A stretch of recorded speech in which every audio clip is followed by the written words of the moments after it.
சந்திர பகவானை ராசி அதிபதியாக கொண்ட கடகராசி என்பர்களே, உங்கள் ராசி அதிபதி சந்திரன் உங்கள் ராசிக்குள்ளே இருக்கிறார். அதனால சில நேரங்களில் ஒரு தடுமாற்றம், ஏதாவது பொருளை வச்சுட்டு தேடுறது, இந்த மாதிரி விஷயங்கள்லாம் நடக்கும்.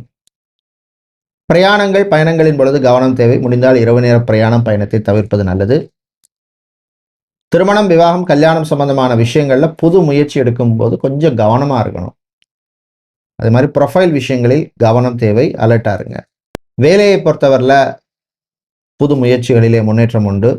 ID, BPO, telecom, call centre, financial process சம்பந்தமான பிஸ்னஸில் அல்லது சம்பந்தமான வேலையில் இருக்கிறவங்களுக்கெல்லாம் அனுகூலத்தை தரக்கூடிய நாளாக இருக்கும். விவசாயிகளுக்கு ஏற்றம் இறக்கம் இருக்கும். கடன் சம்பந்தமான விஷயங்களில் கொஞ்சம் கவனமாக இருக்கணும், கேர்ஃபுல்லாக இருக்கணும். புது கடன் வாங்குறதையோ கொடுக்கறதையோ தவிர்ப்பது நல்லது.